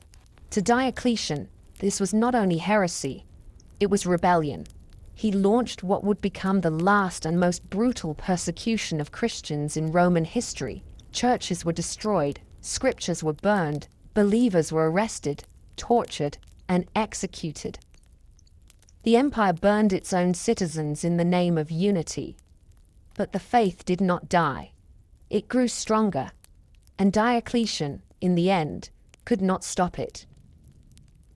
In 305 CE, something extraordinary happened.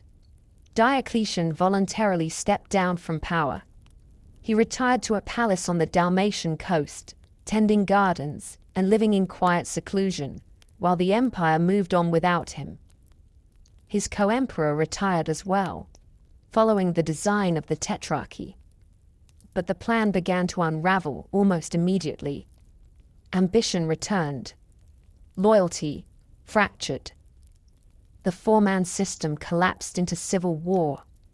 And out of that war rose another figure who would shape the future as completely as Diocletian had shaped the present. Constantine was the son of a Caesar, a soldier like many before him, and a man forged in the fires of succession struggle. He fought rivals in the West, claimed victories on the battlefield, and slowly carved his way towards supremacy. In 312 CE, on the eve of battle near the Milvian Bridge outside Rome, Constantine claimed to have seen a vision in the sky, a cross of light, with the words in this sign, "Conquer." He ordered his soldiers to place a Christian symbol on their shields. He won the battle and entered the city not as a pagan prince, but as a man with new conviction. The following year, he issued the Edict of Milan, which granted legal tolerance to Christianity and ended the official persecution. It was not a full embrace, not yet, but it was the beginning of a transformation that would reach deep into every temple, every city, every household in the empire. Constantine did more than support a new faith. He reshaped the empire's very geography.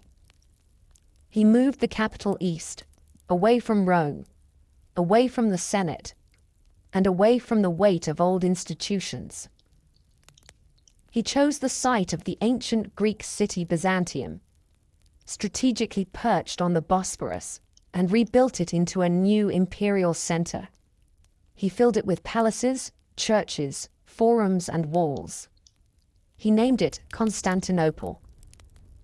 In doing so, he shifted the heart of the Roman world toward the east, where wealth was deeper, cities more numerous, and the borders easier to defend. The old city of Rome, though still honored, began to fade as the political center of power. A new Rome had been born. In 324 CE, Constantine became sole emperor of a reunited empire. He ruled until his death in 337 CE, baptizing into the Christian faith before passing, the first emperor to die a follower of the very God his predecessors had once tried to erase. Under his rule, Christianity spread into law, into administration, and into the hearts of the people. The pagan temples did not vanish overnight. The old gods still had their followers, but the current had shifted. The empire was becoming something new. By the end of the 4th century, Christianity was no longer a tolerated minority. It was the state religion. The temples of Jupiter and Mars gave way to cathedrals. The images of emperors now shared space with saints. Pagan rituals were outlawed. The Senate, once the proud voice of Roman tradition, receded further into ceremony. And in 395 CE, after the death of Emperor Theodosius I, the empire was formally divided once more, this time not as a system of power sharing, but as two separate halves. The Western Roman Empire would be ruled from Milan and then Ravenna. The Eastern Roman Empire would remain centered in Constantinople. Diocletian had divided the empire to save it. Constantine had reassembled it and redirected its soul.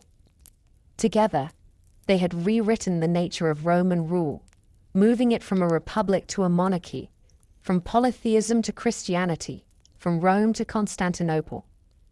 What began as a city beside the Tiber had become a continent-spanning civilization that spoke in many tongues and prayed in many ways.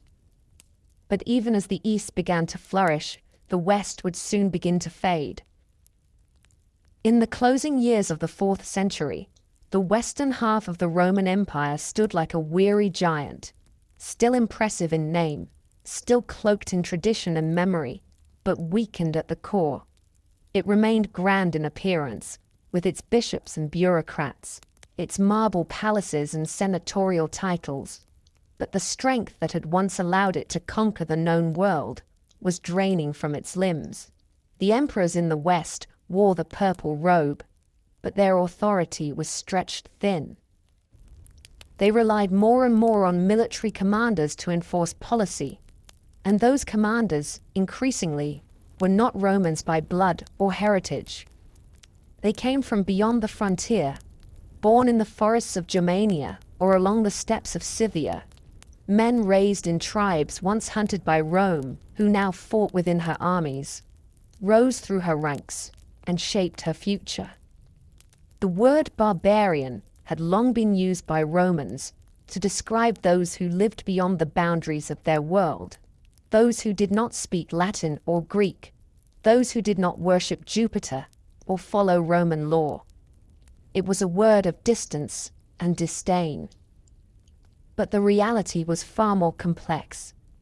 The so-called barbarian tribes, Goths, Vandals, Franks, Saxons, Alans, Huns, were not mindless hordes. They were societies with leaders, warriors, children, and histories of their own. They had long traded with Rome, served in its armies, and admired its cities. But as pressure mounted beyond the eastern borders, these tribes were being pushed westward in greater numbers.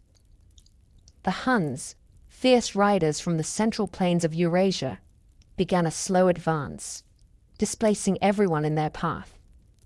The Gothic tribes, desperate to escape the violence, turned to Rome not as enemies, but as refugees. In 376 CE, a massive group of Visigoths gathered along the Danube River and asked to cross into Roman territory. They sought protection. They offered submission. The emperor at the time, Valens, granted them entry, but the officials tasked with managing the influx exploited them, extorted them, and let their suffering fester into fury. Within 2 years, the Visigoths had risen in rebellion. In 378 CE, at the Battle of Adrianople, they faced the Roman army in open combat. The result was a disaster. Emperor Valens was killed in the fighting, and 2/3 of his army was destroyed.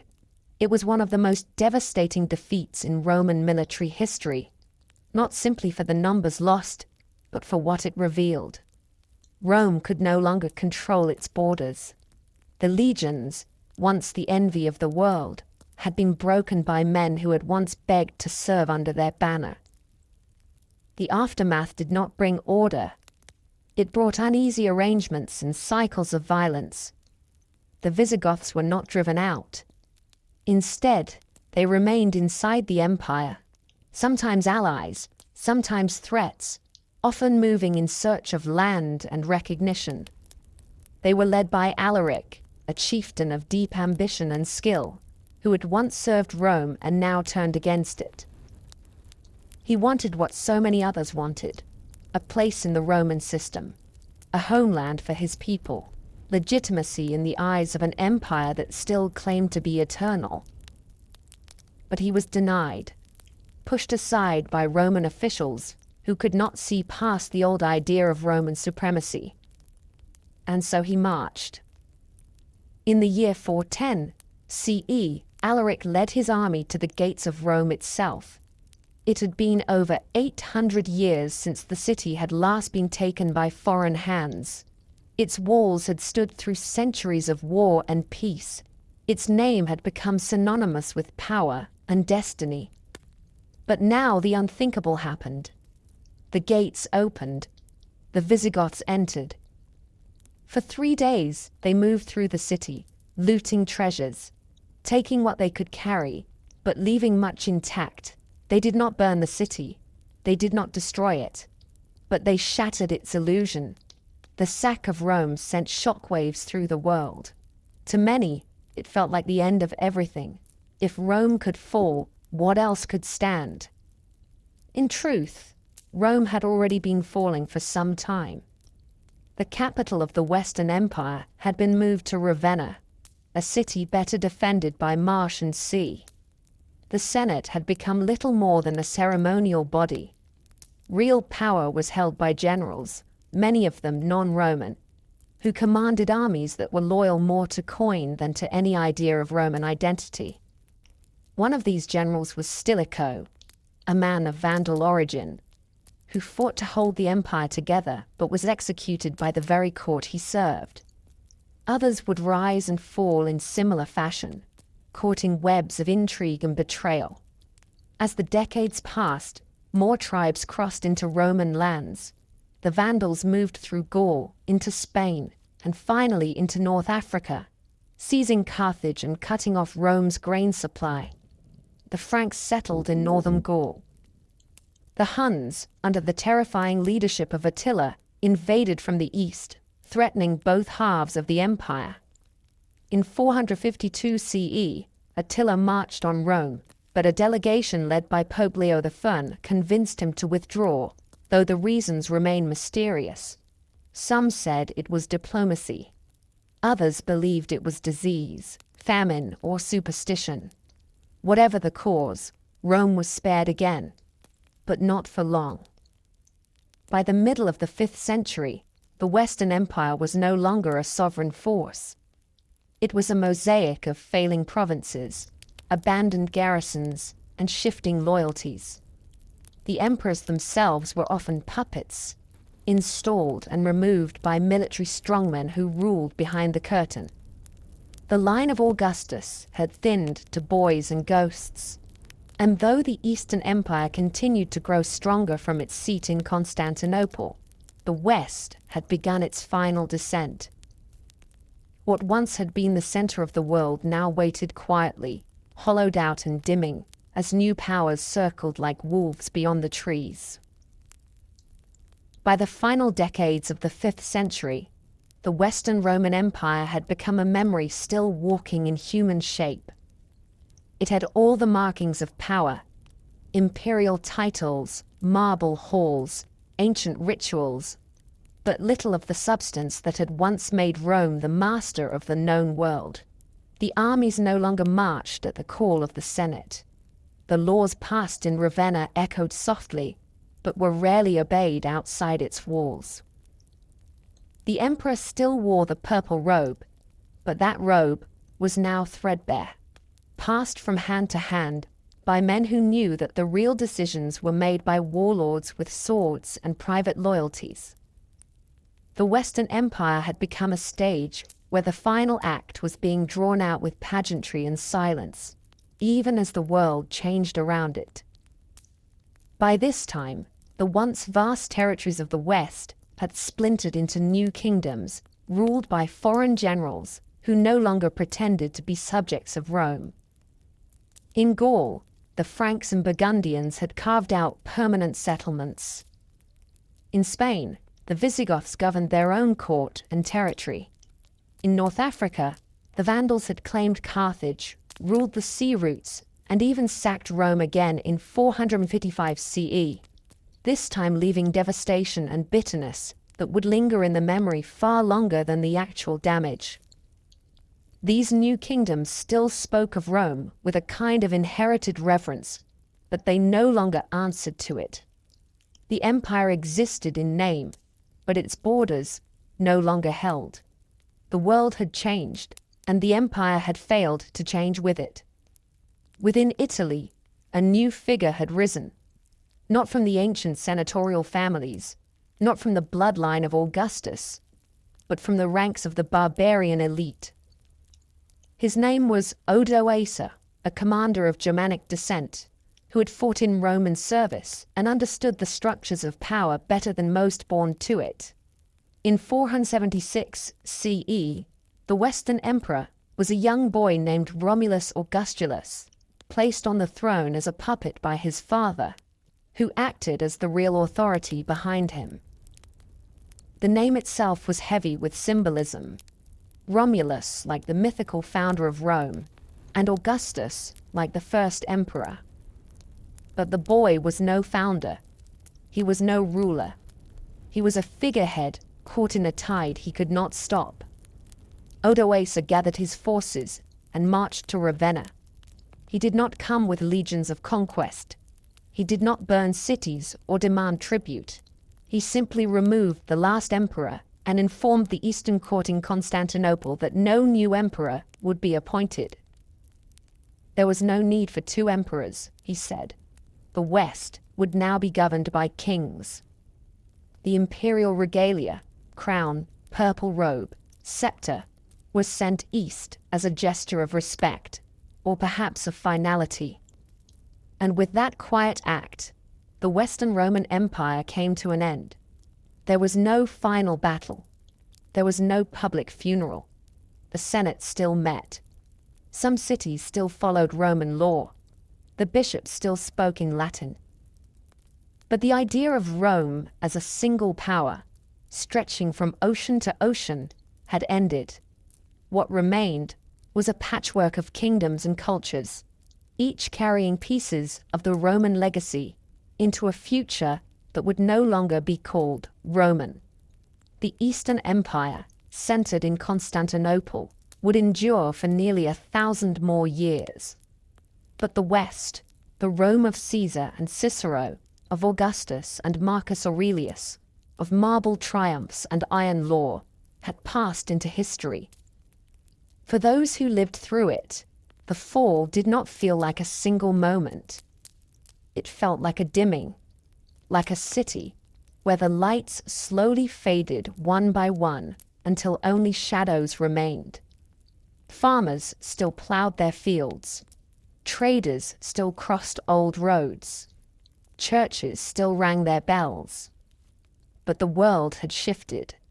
The empire that had once named months, mapped the heavens, and ruled over kings had left behind only echoes.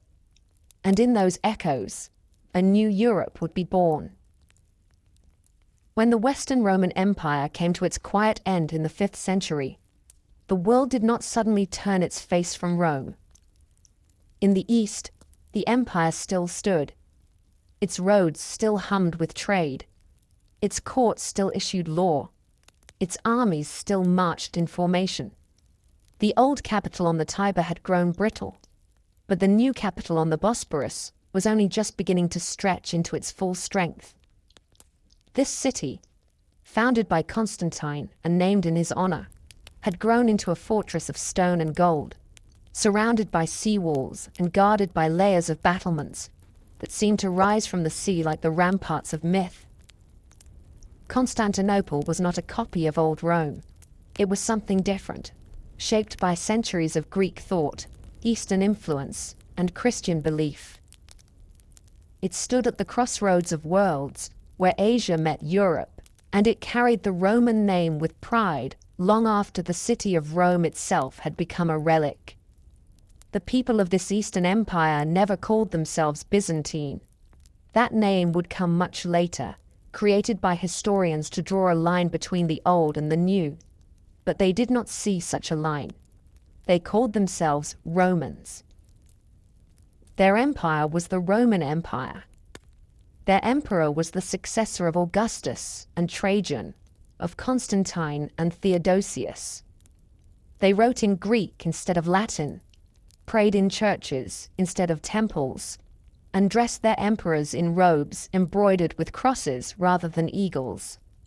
But they kept the laws, the rituals, and the imperial ambition. The old republic had died long ago, but the idea of Rome still breathed within their walls. One emperor more than any other would define this new Roman identity. His name was Justinian, and he ruled in the 6th century with a mind sharpened by scholarship and a will hardened by struggle. He dreamed not of simply preserving the empire, but of restoring it. In the glittering halls of Constantinople, where mosaics sparkled with colored glass and domes soared like the heavens above, he laid plans to reclaim the lands of the fallen West. He sent his generals across the sea, men like Belisarius and Narses, who marched through North Africa and Italy with precision and fire. They defeated the Vandals in Carthage. They seized Sicily and Rome. They took Ravenna and held it. For a brief moment, it seemed as if the old empire had been reborn, united once more from the shores of the Bosporus to the mountains of Gaul. But it was a reunion built on unstable ground. The wars drained the treasury. Plague returned and tore through the population like a blade.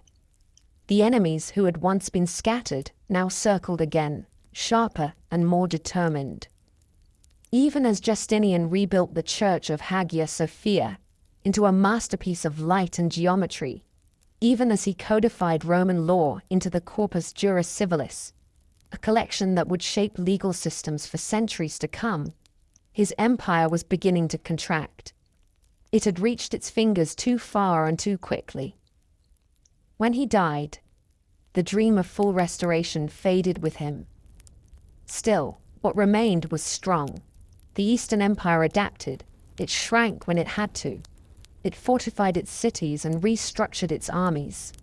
It watched as new faiths rose and challenged its borders. The rise of Islam in the 7th century changed everything. The armies of the Arab Caliphate swept across the old Roman provinces of the East, taking Syria, Palestine, Egypt, and North Africa. They moved swiftly, carried by fire and belief. The Eastern Empire lost territory after territory, but it did not break. Constantinople stood. Its walls held firm. Its emperors endured. They no longer ruled the world, but they ruled themselves, and in doing so, kept the Roman light burning in the eastern sky. The people of Constantinople continued to believe in their empire. They prayed to saints, lit candles beneath golden icons, and debated theology with the same intensity that earlier generations had debated politics. They called their emperor Basileus, and he stood as both ruler and protector of the faith. The church and the state had become inseparable, and together they shaped a culture unlike anything in the world. Byzantine art glowed with gold and mystery. Byzantine diplomacy moved with careful patience. Byzantine survival depended not only on armies, but on understanding the delicate balance of war, marriage, religion, and trade. For centuries, this empire stood between Europe and the rising powers of the East. It was a shield, a mirror, a memory made real, and through it all, the name of Rome remained. Engraved in stone, whispered in prayer, carried in language and law. The old capital had faded, but the idea lived on. It lived in every citizen who called himself Roman. It lived in every law written in the emperor's name. It lived in every morning when the bells of Hagia Sophia rang across the city and reminded the world that though time had passed, the empire was not yet finished. The Eastern Roman Empire had endured storms that would have drowned lesser powers. It had bent, but not broken beneath invasions, rebellions, plagues, and religious upheaval.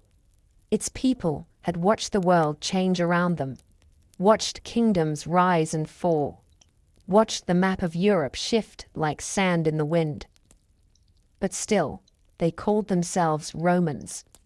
Still, they gathered beneath their golden domes and chanted hymns in the shadow of mosaics that gleamed like sunlight caught in stone. They believed their city was eternal. They believed their walls would never fall. And for centuries, it seemed they might be right. But no empire lasts forever. Not even one that has outlived its twin. Not even one guarded by 3 rings of walls and the deepest harbor in the known world. The decline of Constantinople was not sudden. It was a slow fading, a loss of breath that stretched across generations. By the 11th century, the empire had grown smaller and more fragile. Its armies were no longer the disciplined ranks of old. Its economy staggered beneath the weight of war and trade imbalances. The rise of the Seljuk Turks in the east pushed against its borders. Anatolia, once the heartland of Roman grain and soldiers, slipped from imperial control. Defeats on the battlefield began to feel permanent. Resources drained away, and with them, the confidence that had once filled the marble streets of the capital. Then came the moment that shattered more than territory. In 1204, during the Fourth Crusade, an army of Latin Christians from Western Europe turned their swords not against the Muslims of the Holy Land, but against the city of Constantinople itself. Enticed by politics, greed, and broken promises, they attacked the city they had sworn to protect. They breached the walls. They looted the churches. They burned the libraries. And for 3 days, the Queen of Cities was reduced to ash and screams. Holy relics were taken. Gold was melted. Monks were slaughtered. Women were dragged from sanctuaries. It was not just a defeat. It was a humiliation, and it was delivered not by foreign enemies, but by those who claimed the same faith. The empire was carved into pieces, ruled by Western lords who did not understand its language, its laws, or its soul. But even then, it was not truly dead. In 1261, Byzantine forces recaptured the city and restored imperial rule. The emperors returned, the liturgies resumed, the mosaics were repaired, but something essential had been lost. Constantinople had survived, but it had been wounded beyond healing. The years that followed were years of survival. The empire was now a shadow of its former self, confined to the city and a few scattered territories in Greece. The emperors were no longer rulers of a vast dominion. They were guardians of a relic, stewards of a legacy that stretched back to Augustus and Romulus, but could no longer command armies or shape the course of nations. And while the empire withered, a new power rose. The Ottoman Turks, forged in Anatolia, organized and relentless, moved ever closer to the heart of the Byzantine world. They conquered city after city, province after province, until only Constantinople remained. The walls were still strong, the spirit was still proud, but the numbers no longer mattered. The armies no longer matched. The Ottomans surrounded the city with cannons and siege towers. In the spring of 1453, Sultan Mehmed II began his final assault. For 53 days, the defenders of Constantinople resisted. Citizens, monks, soldiers, and foreign volunteers fought side by side along the walls. The city prayed in churches, sang from rooftops, and waited for a miracle. But no miracle came. On the 29th of May, the walls were breached. The gates were overwhelmed, and the last emperor, Constantine V, descendant of a line that stretched back more than 1,000 years, died sword in hand at the final barricade. His body was never found. The city fell. The great cathedral of Hagia Sophia was emptied, its altars stripped, its bells silenced. Then it was consecrated again, not as a Christian basilica, but as a mosque. The Ottomans marched through the streets, not as destroyers, but as conquerors who understood the value of what they had taken. Constantinople became Istanbul, and the empire, which had once ruled from Britannia to Egypt, from Gaul to Mesopotamia, breathed its last. And yet, even in death, Rome did not vanish. It lived on in the laws passed down to kingdoms and courts across Europe. It lived on in the language of science and the shape of churches. It lived in the architecture of cathedrals, in the organization of armies, in the dreams of emperors who would come centuries later and call themselves Caesars in Russian and German tongues. The idea of Rome had outlived the city itself. It had passed from myth to reality and then back again. In the end, the Roman Empire had lasted for over 2,000 years, from the hills of a shepherd's village by the Tiber to the golden walls of Constantinople beside the Bosporus. It had conquered, governed, adapted, and endured. It had written laws, raised gods, buried nations, and whispered across time that power could be eternal. But power never is. Only memory endures. Only story remains. And this one, this story of marble and blood, of gods and emperors,